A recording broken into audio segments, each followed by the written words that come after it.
요한복음 6장 1절에서 13절 앞에 보셔도 좋고요. 우리 함께 한 목소리로 읽겠습니다. 그 후에 예수께서 디베랴의 갈릴리 바다 건너편으로 가시매 큰 무리가 따르니 이는 병자들에게 행하시는 표적을 보았음이로라. 예수께서 산에 오르사 제자들과 함께 거기 앉으시니 마침 유대인의 명절인 유월절이 가까운지라. 예수께서 눈을 들어 큰 무리가 자기에게로 오는 것을 보시고 빌립에게 이르시되 우리가 어디서 떡을 사서 이 사람들을 먹이겠느냐 하시니 이렇게 말씀하심은 친히 어떻게 하실지를 아시고 빌립을 시험하고자 하심이라. 빌립이 대답하되 각 사람으로 조금씩 받게 할지라도 200데나리온의 떡이 부족하리이다. 제자 중 하나 곧 시몬 베드로의 형제 안드레가 예수께 여짜오되 여기 한 아이가 있어 보리떡 5개와 물고기 2마리를 가지고 있나이다. 그러나 그것이 이 많은 사람에게 얼마나 되겠사옵나이까. 예수께서 이르시되 이 사람들로 앉게 하라 하시니 그곳에 잔디가 많은지라 사람들이 앉으니 수가 5,000명쯤 되더라. 예수께서 떡을 가져 축사하신 후에 앉아있는 자들에게 나눠주시고 물고기도 그들에게 그들의 원대로 주시니라. 그들이 배부른 후에 예수께서 제자들에게 이르시되 남은 조각을 거두고 버리는 것이 없게 하라 하심으로 이에 거두니 보리떡 5개로 먹고 남은 조각이 12바구니에 찼더라. 아멘. 할렐루야. 하나님의 크신 은혜와 사랑이 오늘도 저와 여러분들에게 함께 하실 줄 믿습니다. 옆에 분들하고 인사하실까요? 하나님은 당신을 사랑하십니다.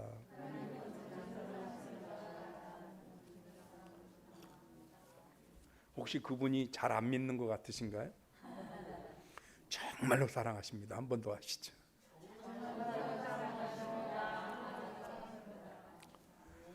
요즘 부모들은 자식들을 얼마나 사랑하는지 이게 핵가족 시대가 돼서 그런가 봐요. 한 집에 하나 둘밖에 안 낳잖아요. 그러니까 정말 끔찍하게 사랑해요. 어떤 땐 과하다 싶게. 그래서 그런 사람들을 뭐라고 부르냐? 딸 바보, 아들 바보 이렇게 불러요. 그냥 아이들 앞에선 바보가 되는 것 같아요. 그 마음 충분히 이해합니다. 얼마나 예쁘면, 얼마나 사랑스러우면 그럴까 그런 생각이 들어요. 그런데 그런 기준으로 본다면 우리 하나님도 바보 같은 사랑을 하시는 분이에요. 그래서 우리 하나님도 아들 바보, 딸 바보, 성도 바보예요. 바보가 아닌 이상에 우리가 그렇게 하나님 속삭이고 등치고 배반하고 그런데 여전히 사랑하실 수가 없어요. 하나님 정말 바보같이 느껴질 정도로 저와 여러분들을 사랑하시기 때문에 그래서 우리들을 아직도 사랑하시는 줄 믿습니다. 그래서 가끔 이렇게 제가 설교하거나 묵상하거나 고백할 때 그런 생각이 들어요. 나 예수 믿기 잘했다. 왜냐하면 하나님 아니면 누가 날 사랑해주고 누가 날 이렇게까지 기다려주고 받아줄까 그런 생각이 들어요. 여러분 오늘도 저와 여러분들을 하나님이 받아주실 줄 믿습니다. 오늘 성경에 나오는 이 사건은 여러분들 너무너무 잘 아는 사건이죠. 심지어 교회 안 다니는 분들도 이 얘기를 알아요. 뭐 오병이어 그럼 다 알아요. 근데 사실은 오병이어라는 단어 자체는 안 나와요. 이게 떡 5개 물고기 2마리 이거를 한문으로 함축해서 이렇게 해놓은 거죠. 그래서 오병이어라고는 하지만 이 단어 자체는 안 나오는데도 오병이어 그러면 다 알아요. 그럴 정도로 유명한 사건입니다. 이게 얼마나 유명한 사건인지 이게 복음서가 마태, 마가, 누가, 요한 이렇게 4개 복음서가 있잖아요. 근데 이걸 분류를 할 때 공관복음 그러면 마태, 마가, 누가는 공관복음이라고 그래요. 공관이라는 얘기는 같이 비교해서 봐도 좋다 이런 뜻이에요. 근데 요한복음은 공관복음이 아니에요. 왜 그러냐면 마태, 마가, 누가는 예수님의 이동 경로라든가 아니면 시간의 배열을 비교적 애를 썼어요. 앞뒤 시간을 맞추려고. 근데 요한복음은 시간이 막 엉망진창이에요. 왜 그러냐면 요한복음이 쓴 목적이 달라서 그래요. 이거는 역사를 기록하고 예수님의 행적을 기록하기 위한 목적이 아니라 예수님이 하신 사건을 통해서 그 사건마다 가지고 있는 은혜를 찾기 위해서 기록한 말씀이에요. 그러다 보니까 시간 배열이 이 3개 복음서하고 좀 달라요. 그리고 사건을 바라보는 관점도 조금씩 달라요. 그래서 공관복음에서 요한복음을 떼놓습니다. 그러다 보니까 이 4개 복음서에 다 똑같이 등장하는 사건이 몇 개 있기는 한데 또 여러 사건들은 같이 써 있질 않아요. 그런데 오늘 이 본문은 4개의 복음서에 다 기록되어 있어요. 그래서 뭐 마태, 마가, 누가, 요한 다 들어 있습니다. 이게 오늘 이 오병이어 사건의 가장 두드러지고 큰 특징입니다. 그런데 이게 뭘 의미하는 거냐면 4개 복음서에 다 들었다는 얘기는 그 정도로 이 사건이 굉장히 큰 일이었다. 큰 이슈였다는 거예요. 왜 아니겠어요? 5천 명이 도시락 하나 갖고 다 먹은 사건인데 이게 얼마나 큰 사건이면 4개의 복음서에서 훗날 그것을 기억해서 쓰는 이 제자들에게 다른 거는 좀 헷갈리기도 하고 뒤바뀌기도 하고 빠뜨리기도 했는데 이건 하나도 안 빠뜨린 거죠. 누구도 안 빠뜨린 거예요. 그 정도로 강력하게 그들의 기억 속에 남아있다는 거죠. 그래서 이거를 역사학자들이 연구를 해요. 그래서 이 사건이 진짜냐 아니냐 할 때 연구하는 방식이 여러 가지가 있는데 이 글 자체를 가지고 연구하는 방법이 있어요. 양식 비평이라 그래서 이 편지의 양식이냐 뭐 무슨 산문 양식이냐 이런 걸 하거든요. 근데 얘는 그 어떤 거를 비평으로 뭐 도구로 쓸 필요가 없어요.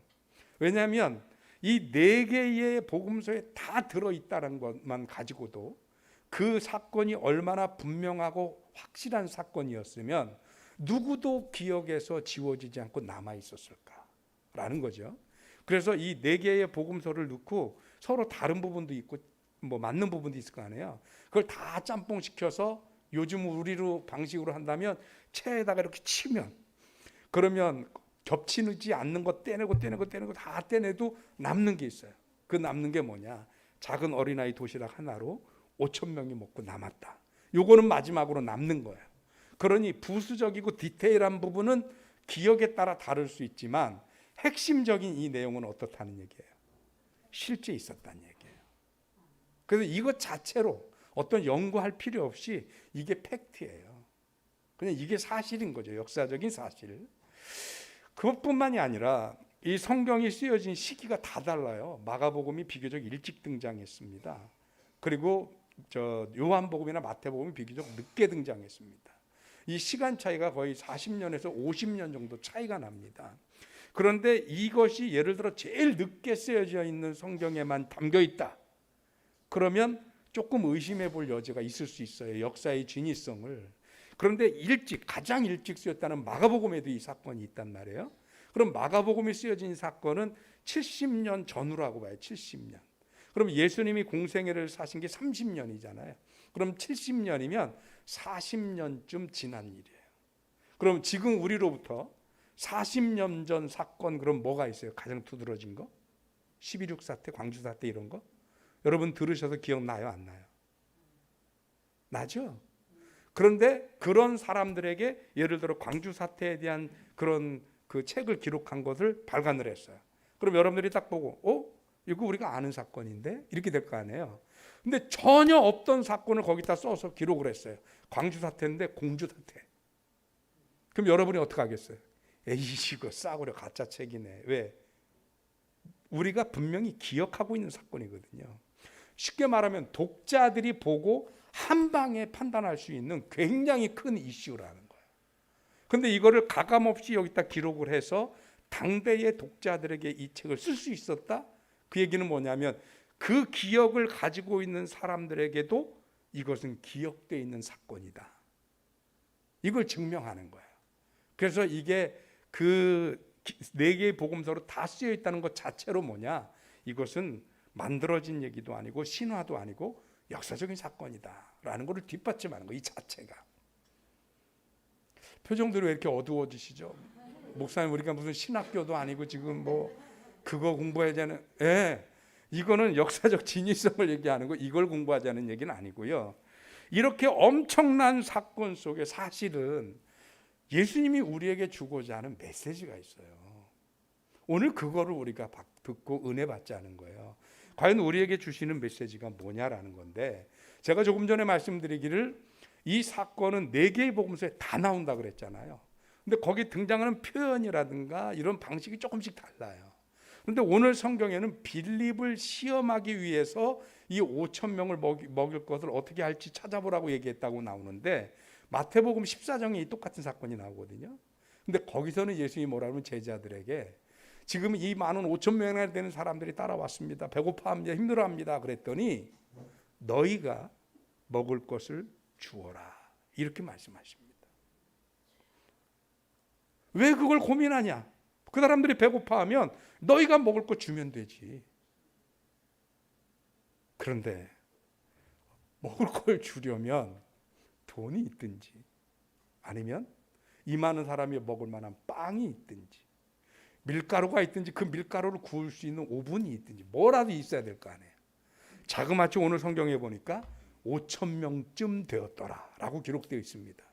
그리고 빌립이 계산을 했더니 200데나리온을 가지고 떡을 사도 이 사람들한테 조금씩만 나눠줘도, 넉넉하게가 아니고 조금씩만 나눠줘도 부족할 것 같습니다. 한 데나리온이 장정 한 사람 품삯이에요. 아까 일부 예배 때 그랬더니 우리 유분수 목사님이 10만 원이 넘는데요, 요즘 장정 품삯이. 예, 그래서 한 10만 원 넘어서 좀 잡아서 한 15만 원쯤 잡는다고 치면 200데나리온 요즘 돈으로 한 사람은 3천만 원이거든요. 3천만 원 드릴게요. 5천 명분 빵 사와 보십시오. 지금 가서 사올 수 있는 분 계세요? 5천 명분? 어디 가서 사실래요? 5천 명분? 사는 것도 불가능한 거야. 그럼에도 불구하고 예수님 뭐라고 그러냐면 너희가 주어라. 왜 그러셨을까요? 주님의 제자들이 예수님이 이루는 이 역사적인 엄청난 사건 가운데 구경꾼으로 머물러 있기를 원하지 않으신 것 같아요. 주님이 이 놀라운 일을 일고 그리고 하나님의 기적을 베풀 때마다 언제까지 제자들은 구경꾼으로 예수님이 하시는 것을 구경만 하고 있을까?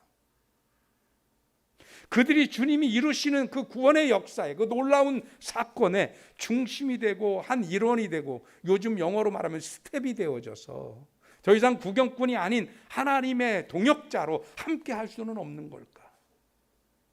주님이 이 사건을 통해서 가장 하시고 싶은 말은, 야, 보리떡 5개로 5천 명 먹일 수 있어 라는 물질적 기적이 아니고 너희가 해야 할 일이야. 너희가.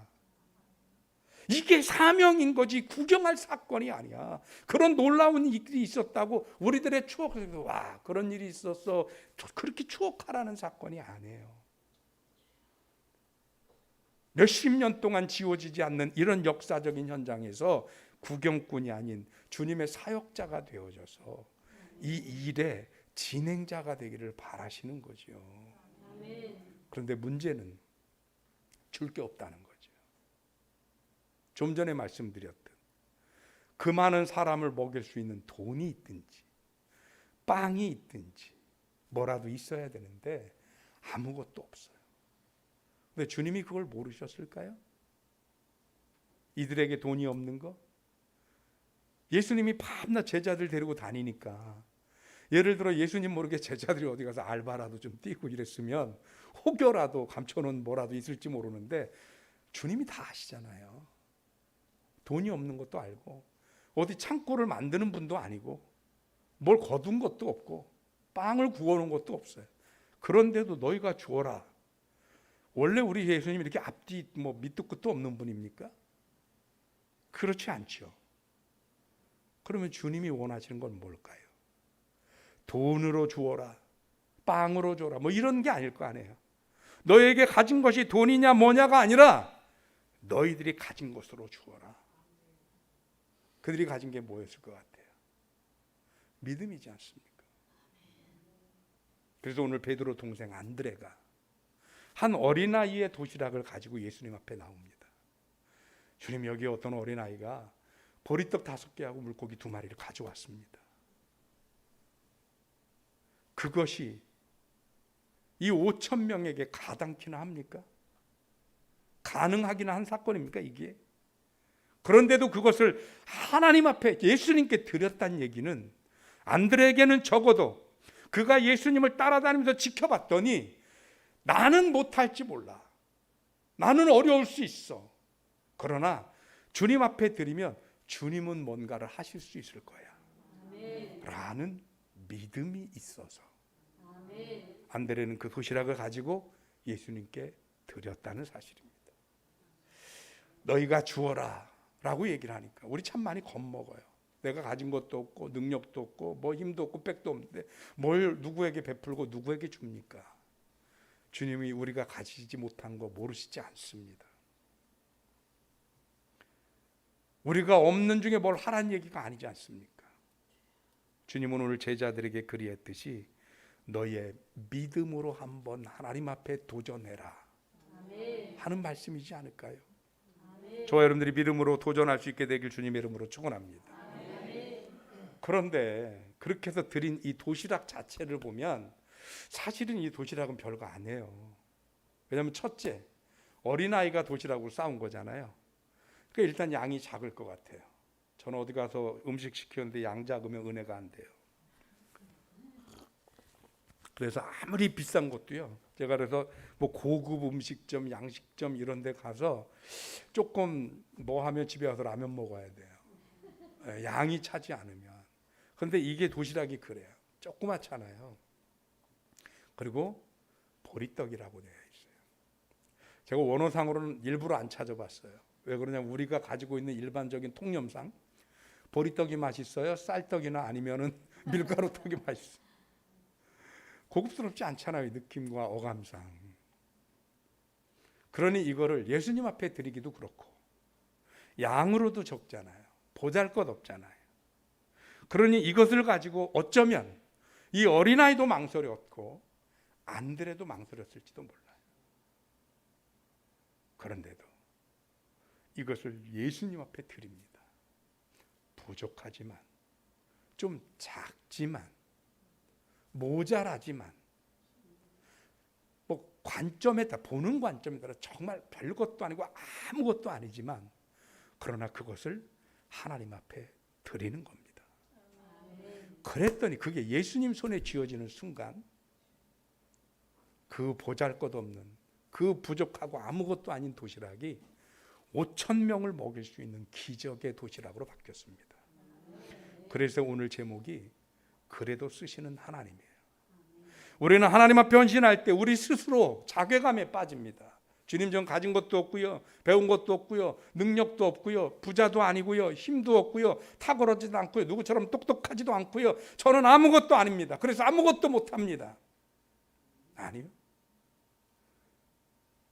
주님은 그래도, 부족해도, 모자라도 그래도 쓰시는 분이 하나님이세요. 성경에 등장하는 분들은 뭐 탁월하고 능력이 있어서 다 썼는지 아십니까? 여러분, 모세 엄청난 출애굽의 기적을 일으킨 사람이라 대단하게 우리는 생각하잖아요. 그러나 여러분, 출애굽기 3장에 보면 모세가 맨 처음에 하나님 앞에 부름받을 때는 어땠나요? 하나님이 가서 내 백성 이스라엘을 구원하라니까 하나님 저 못해요, 능력이 없어요. 그러는 걸 또 능력이 있게 지팡이로 보여주고 어쩌고 해서, 그래서 그게 변하고 그래서 가라고 그러니까 이제 가서 핑계 댈 게 없으니까 저는 말 주변이 없어요, 말 잘 못해요. 얼마나 핑계대고 주저하고 그만하려고 했나고요. 자기의 부족한 점을 자꾸 드러내면서 하나님 이래서 못하고 저래서 못하고 난 이게 부족하고 저게 부족하고 그래서 못해요, 하나님 못해요. 그런데 하나님이 뭐라고 그래요? 내가 그들에게 하나님같이 될 것이다. 기드온은 어땠습니까? 이스라엘의 사사 중에 능력을 일으켰던 기드온도 맨 처음에는 미디안 사람들이 자기들의 양식을 뺏어갈까 봐 포도주를 트는 틀에서 타작을 했다고 그래요. 포도주 짜는 틀에서 타작한 이유가 뭐냐면, 포도주 짜는 틀을, 그 이유까지 모르지만 이스라엘 백성들은 땅을 팠습니다. 2-3m. 그리고 땅 속에서 포도주를 짰어요. 그래서 바깥에서 안 보여요. 거기서 타작하는 게 보이기만 하면 미디안 사람들이 와서 뺏어가거든요. 그러니까 숨어서 타작하는 사람입니다. 그런 기드온에게 하나님이 오셨어요. 그리고 미디안을 물리치라고 합니다. 그러니까 자기가 이것을 믿을 수가 없어요. 하나님이 정말 내게 주시는 말씀인지, 아니면 내가 하도 미디안을 이기고 싶어서 그냥 내가 혼자 꿈을 꾼 건지 환상을 본 건지 자신이 없어요. 그래서 저 들판에다가 양털을 놓고, 양털에는 이슬이 내리고 주변에 지면에는 이슬이 없으면 그럼 믿겠습니다. 하나님이 그대로 해주셨어요. 그럼 해야 될 거 아니에요. 근데도 못 믿지요. 그래서 진짜 하나님이시라면 이번엔 거꾸로 해주세요. 지면에는 이슬이 다 왔는데 양털에만 이슬이 없게 해주세요. 그렇게 불완전하고 그렇게 두려웠고 그렇게 못났던 기드온이지만 그가 하나님의 손에 붙잡히니까 단 300명의 용사를 가지고 10만의 미디온 군사를 물리치게 되지 않습니까? 하나님은 우리가 좀 부족해도, 우리가 좀 모자라도, 우리가 좀 뛰어나고 탁월하지 못해도 그래도 쓰시는 하나님이세요. 왜요? 성경에 하나님은 뭐라고 말씀하셨냐면 약한 자를 들어 강한 자를 부끄럽게 하신다고 하셨습니다. 그래서 하나님이 하나님 앞에 오라고 드리라고 하는 거예요. 오늘 제자들을 향해서도 그래, 너희들이 아직 부족한 걸 안다. 너희들이 아직 완전하지 못한 걸 안다. 너희들이 가진 게 아무것도 없는 걸 안다. 그러나 너희가 주어라. 어떻게? 부족하지만 하나님 앞에 나옴으로, 예수님의 명령에 순종함으로, 그 말씀에 따름으로, 그 작은 도시락 보잘것없는 것이지만 그거라도 하나님 앞에 가지고 나오면 그것이 하나님의 손에 쥐어지는 순간, 예수님의 손에 쥐어지는 순간 보잘것없는 도시락이 아니라 5천 명을 먹이는 기적의 도시락이 되는 거죠. 제가 이 말씀 묵상하다가요, 머릿속에 멋있는 말이 떠오른 거예요. 믿어지지 않았어요. 내 머리로 이런 말을 생각해내다니. 너무 좋아가지고 혼자도 몇 번을 되뇌었어요. 그 말이 뭐냐면, 하나님은 좋은 것을 골라 쓰시는 하나님이 아니라 하나님이 쓰시면 좋아지는 것이다. 하나님은 처음부터 좋은 것, 탁월한 것, 비싼 것, 명품을 쓰시는 분이 아니에요. 그러나 모자르고 부족하고 좀 딸려도 하나님이 그 손에 잡고 사용하시는 순간 그때부터 명품이 되는 거예요. 그때부터 최고의 것이 되고 그때부터 탁월한 게 되는 거예요. 똑같은 기타도요, 제 이 기타가 그렇게 썩 좋은 건 아니지만 그래도 저희 아내가 제 생일날 선물해 준 거예요. 꽤나 좀 나가는 기타입니다. 이게 여기 또 썩는다고 아무렇게 싸구려고 안 해. 내가 치니까 이 소리밖에 못 내는 거예요. 그런데 저희 친구 목사 하나가, 평창에도 목회하는 친구가 음악 천재가 있습니다. 그 친구가 어느 날 와서 띵가띵가 하는데 내가 치는 거랑 수준이 달랐어요. 그래서 제가 이 기타를 몇 번을 확인했는지 몰라요. 내 거 맞나? 어떻게 똑같은 기타가 저런 소리가 나나?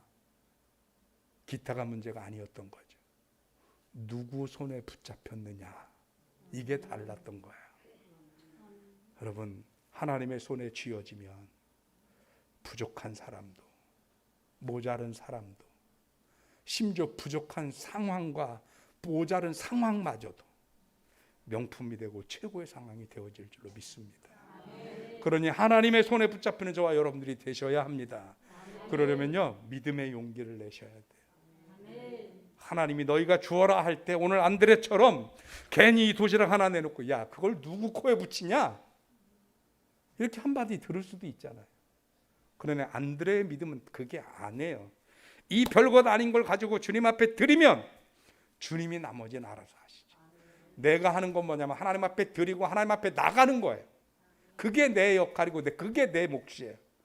그리고 그것을 들어서 기적을 일으키고 탁월하게 하고 빛나게 하는 분은 하나님이신 거예요. 그러니 여러분, 믿음의 용기를 가지고 나가시기 바랍니다. 안드레는 그렇다고 치자고요. 그런데 이 어린아이의 심리는 또 뭘까요? 이 어린아이가 자기 부모가 얘가 어디 간다고 그러니까 사람들 많이 가는데 가니까 싸준 도시락이잖아요. 그러니 이거를 자기 거로 줬을 텐데 애들이 먹을 거 남 주기 쉽지 않습니다. 어른인 나도 잘 안 돼요. 자기 몫으로 챙겨준 건데. 그런데 이 아이가 어떤 마음으로 이거를 내놨을까요? 제가 인형극 하는 사람인 건 아시죠? 그래서 이런 걸 보면 인형극 대본 쓰듯이 머릿속에 상상을 엄청 하는 거예요. 그리고 이게 성경은 문어체로 써 있어서 일상생활처럼 이렇게 상상하기가 쉽지가 않잖아요. 그러니까 일상생활로 옮겨놓고 대사를 쳐보는 거예요, 저 혼자. 그러면 얘가 그랬을 거 아니에요, 혼자서 예수님.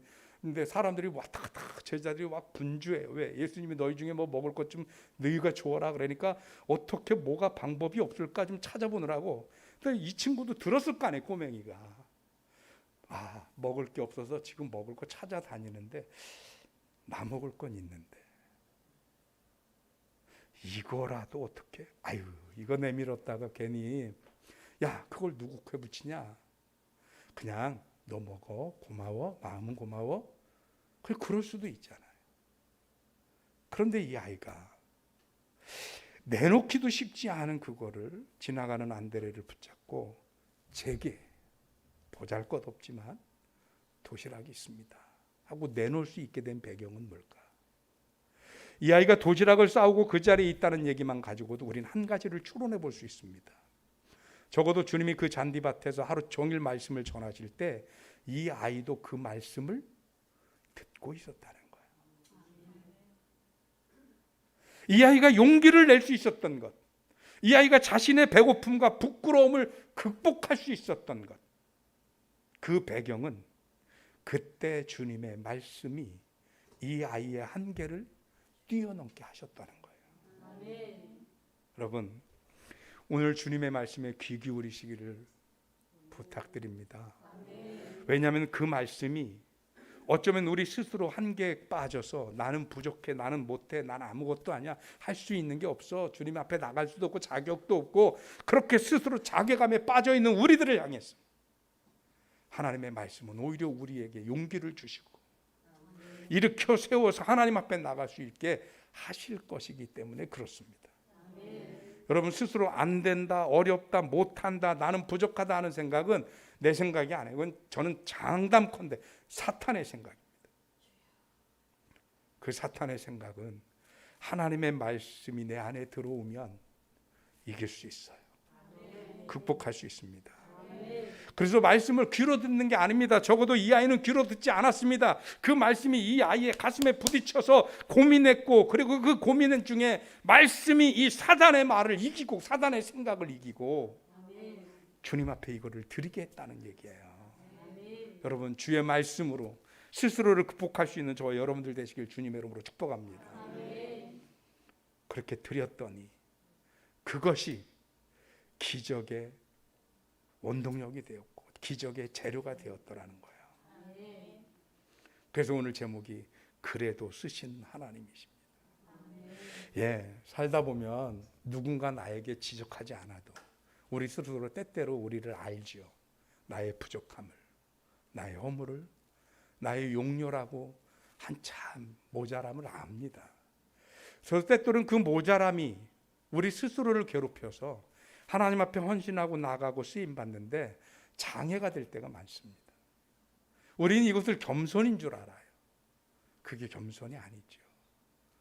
주님이 너희가 주어라라고 명령하실 때에는 겸손을 뛰어넘고 그 한계를 뛰어넘는 우리들의 헌신과 자원이 있어야 할 줄로 믿습니다. 오늘 주님 말씀을 듣고 이 어린아이가 그 어린아이마저도 자신이 가지고 있는 한계를 이겨낸 것처럼 저 여러분들이 하나님의 말씀을 우리의 마음에 담았으면 좋겠습니다. 귀로 들어서 아유 좀 은혜가 돼, 목사님이 오랜만에 좀 활기가 있으시네, 이 의미가 없어요. 오늘 그 말씀이 내 가슴에 심기워져서 나라와 하여금 고민하게 하고 도전하게 하고, 그리고 뭔가 하지 못해서 안타까워하게 하고 끊임없이 갈등하고 내 생각에 내 머릿속에서 일어나는 그 부정적인 생각과 싸우고 이겨내고 극복하게 그 말씀이 작용하고 역할을 하고 역사해야 하지 않겠습니까? 이게 말씀을 듣는 거예요. 이 말씀이 들려져서 저와 여러분들이 하나님 앞에 드려지면 오늘 예수님께서 이 아이가 드린 도시락을 받으시고 어떻게 하셨다고요? 하늘을 우러러 축복하셨더라. 이게 기적의 과정입니다. 그런데 우리는 이 과정이 없이 뭐만 기대하냐? 기적만 바라는 거예요. 내가 이런 한계를 이겨내고 극복하고 말씀으로 싸워서 하나님 앞에 나가고 드려지는 이 과정은 어디로 갔나 없어지고 왜 나는 기적이 안 일어나냐고 이 얘기만 자꾸 하는 거예요. 어른들 하는 속담에 아무리 급해도 바늘 허리에 묶고서는 못 쓴다는 말이 있거든요. 그 침침한 눈으로 바늘귀를 뚫는 이 과정이 있어야 바늘을 가지고 꿰매든지 뭘 하든지 하실 거 아니에요. 기적이 일어나는 과정이 있지 않습니까? 하나님이 우리를 들어 쓰시는 과정이 있지 않습니까? 그 과정이 다른 게 아닙니다. 하나님의 말씀으로 나의 한계를 이겨내고 하나님 앞에 나가고 헌신할 수 있다면 하나님은 저와 여러분들을 향해 어떻게 하신다고요?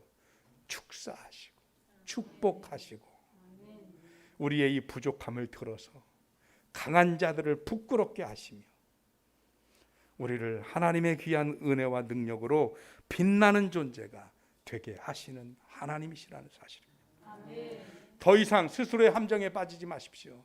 나는 믿음이 작은데, 나는 잘 못 낳는데, 난 부족한데, 난 가난한데, 난 못 배웠는데, 이 한계에 빠지지 마십시오. 그건 사탄의 생각이라고요. 하나님은 그 어떤 상황에 있든지 일으키고 세우시고 주의 사명을 맡기시는 게 하나님의 뜻이고 하나님의 생각입니다. 그러니 더 이상 사탄의 흉계에 휘말리지 마시고요. 믿음으로 이기고 극복하고 하나님의 말씀 의지하고 다시 일어서셔서 오늘 한 걸음도 하나님 앞에 나가는 저와 여러분들이 되시기를 주님의 이름으로 축원합니다. 기도하겠습니다.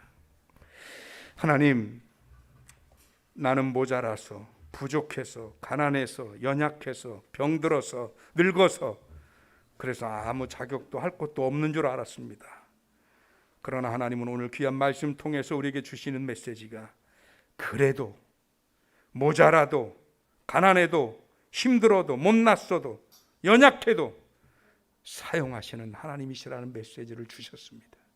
이 말씀 의지하고 그 말씀을 내 마음에 담아서 너희가 주어라고 하는 그 말씀에 용기 내서 부족하면 부족한 대로 모자라면 모자란 대로 못났으면 못난 대로 하나님 앞에 나가고 헌신하는 주의 백성들 되게 하여 주옵소서.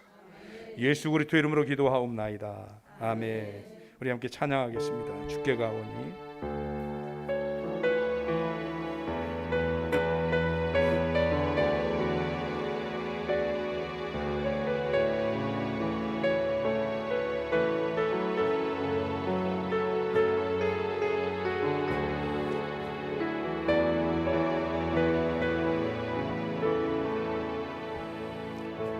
주께 가오니 날 새롭게 하시고 주의 은혜를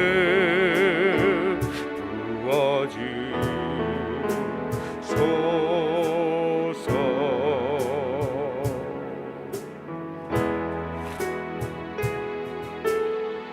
내 안에 발견한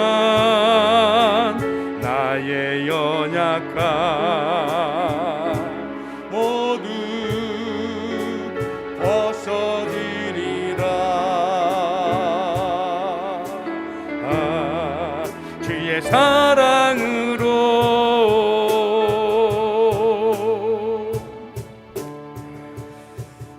주 사랑 나를 붙드시고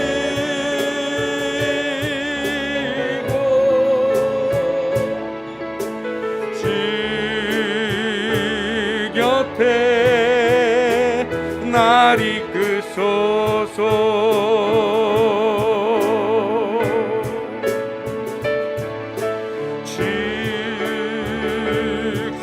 즉슬이 날개쳐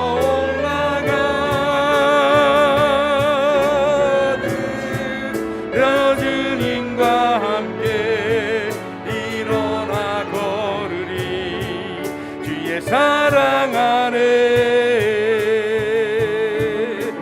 주 사랑 나를 붙드시고 주 사랑 나를 붙드시고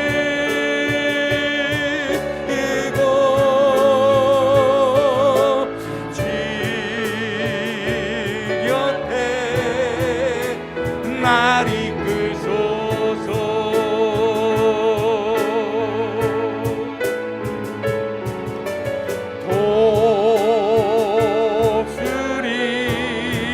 날개쳐 올라가는 낮은 힘과 함께 일어나 걸으리. 주의 사랑 안에 이 시간 우리 다같이 하나님 앞에 기도하는 시간 갖겠습니다. 하나님, 내가 그동안 하나님 앞에 가지 못하던 나의 그 겸손함이 오히려 겸손함이 아님을 깨닫습니다. 나로 하여금 부정적으로 생각하고 주저하게 만들고 헌신하지 못하게 하는 것은 사탄의 생각이었습니다. 오늘 너희가 무엇이었든 어떤 모양이든 무엇을 가졌든 부족하면 부족한 대로, 모자라면 모자란 대로, 약하면 약한 대로, 적으면 적은 대로 하나님 앞에 자원하고 하나님 앞에 쓰임받고 하나님 앞에 헌신하라고 하는 그 말씀을 의지하였어. 있는 그대로 하나님 앞에 나갈 때 주님께서는 그럼에도 불구하고 쓰시는 하나님이심을 믿사온지 하나님, 우리가 하나님 앞에 주저함 없이 나갈 수 있게 하여 주옵소서. 믿음으로 헌신할 수 있게 하여 주옵소서. 우리의 한계를 이기고 극복하게 하여 주시옵소서. 우리 다가 잡심해서 기도합니다. 하나님 고맙습니다. 귀한 은혜 주셔서 오늘 하나님 앞에 엎드려서 하나님의 귀하신 대로 도와여 주시옵시고 성령께서 이끄시는 귀한 인도하심을 따라갈 수 있도록 주님이 역사하여 주시옵소서. 주의 귀하신 대로 채우시옵고 성령을 이끄시는 귀한 은혜 안에서 아버지 하나님의 인도하심, 주의 역사하심, 주의 능력이 우리들 가운데 이렇게 부족한 것처럼 그렇게 삼게 하여 주시옵소서. 주의 은혜로 채워 주시옵소서. 할렐루야 할렐루야. 하나님, 내 하나님의 견은 대로 내 하나님의 견은 인도하심을 간절히 바로 원합니다. 성령으로 역사하여 주시옵소서. 하나님의 축복하여 주시옵소서.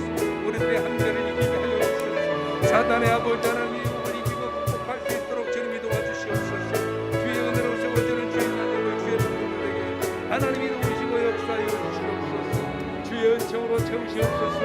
하나님 하나님의 말씀 앞에서 하나님의 성령의 능력을 아버지 의지하고 아버지 하나님의 은혜의 부정적인 생각을 극복할 수 있는 그 말씀의 능력으로 믿음의 용기를 낼 수 있게 하여 주옵소서. 주님 앞에 나아갈 수 있게 하여 주옵소서. 주님 앞에 헌신할 수 있게 하여 주옵소서. 온전하여 드려짐이 아니라 주님 앞에 드려져 온전해짐을 깨닫는 우리들이 될 수 있도록 하나님이 축복해 주시옵소서. 성령으로 주장하시고 성령으로 함께하시고 성령으로 인도하여 주시옵소서. 주의 귀하신 대로 채우시고 역사하여 주시옵소서. 할렐루야 할렐루야 할렐루야 할렐루야. 믿습니다. 날개쳐 올라가듯 나 주님과 함께 일어나 걸으리. 주의 사랑 안에.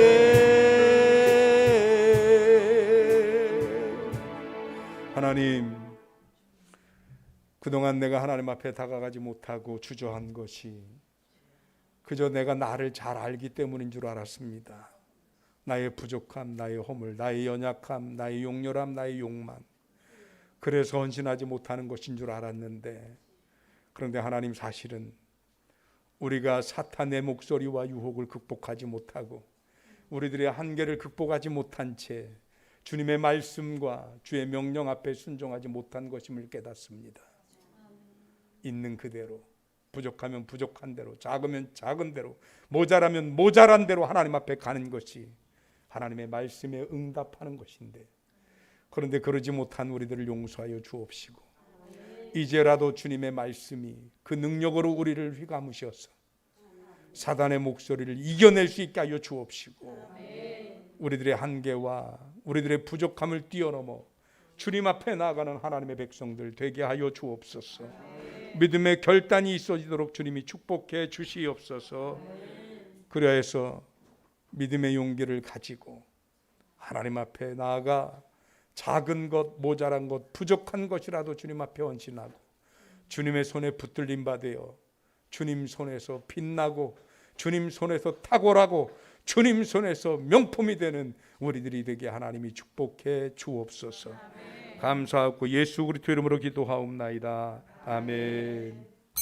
다 같이 일어나셔서 드려진 예물 하나님 앞에 봉헌합니다. 1장 찬송 부르시겠습니다.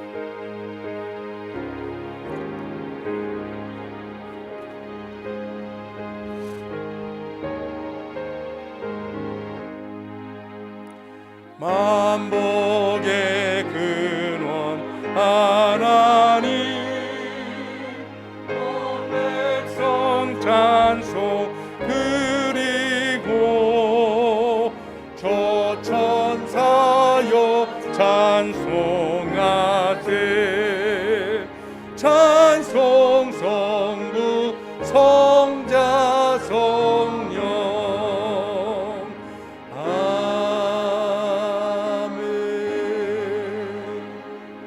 하나님 감사합니다. 오늘 하나님 앞에 예배를 드리러 나오며 우리들의 마음과 뜻과 정성을 담아서 귀한 것을 구별해 하나님 앞에 드립니다. 주님께서 이 예물을 기뻐 받아 주시옵시고 하나님의 나라에 온전히 드려져서 하나님을 기쁘시게 하며 주님 앞에 영광 돌리는 귀한 예물이 되게 하여 주시옵소서. 그 예물이 쓰일 때마다 그곳에서 하나님의 역사와 능력이 오늘 함께 나누었던 말씀처럼 오병이어의 기적으로 나타나게 하여 주옵시고 놀라운 하나님의 손길이 그 만져지는 모든 것마다 최고의 것으로 세우시는 주님의 능력을 허락하여 주시옵소서. 주의 이름이 전파되는 일에 하나님의 나라가 확장되는 일에 예수의 영광이 나타난 일에 쓰임받는 귀한 제물 되게 하여 주옵소서. 드려진 손길들이 있습니다. 그 손길들 하나님이 축복하여 주시어서 어렵고 힘든 불경기를 지나는 것 쉽지 않습니다. 그럼에도 불구하고 하나님 앞에 귀한 것 구별해 주님 것인 줄 알고 드렸은즉 주님 저들의 가정과 사업과 그 헌신의 손길들을 축복하여 주시옵소서. 경기가 어려워도 살아가는 하나님의 은혜가 저들의 가정에, 저들의 사업체에, 저들의 곳간에 차고 넘치는 은혜를 허락하시어서 30배, 60배, 100배의 결실로 거둘 수 있게 하시고 하나님 결코 하나님의 백성들이 세상과 물질 앞에서 정복당하거나 부끄러움 당하지 않도록 주님의 은혜와 축복으로 더하여 주시옵소서. 지금은 우리 주님 예수 그리스도의 은혜와 하나님의 극진하신 사랑과 성령의 감화감동 살아 역사하시고 축복하시는 은혜가 오늘 기꺼이 있는 모습 그대로 하나님 앞에 나아가 헌신하며 우리를 가로막고 우리를 방해하는 사단의 생각을 뛰어넘어서 주의 말씀 의지하여 순종하기를 소원하는 사랑하는 든든히 서가는 게 모든 성도들의 머리 위에와 저들의 가정과 경영하는 기업과 자녀들과 그 신앙적인 간절한 결단 위에 이제로부터 영원토록 함께하여 주시옵기만을 간절히 축원하옵나이다. 아멘. 믿습니다.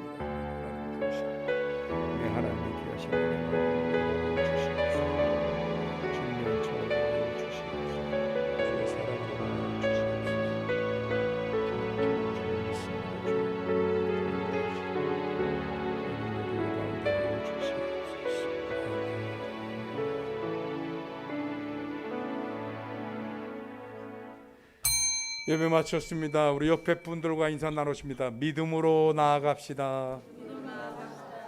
구역회원들 도장 가지고 오시고 또 인감증명 가지고 오신 분들은 저쪽 뒤에 사무실에서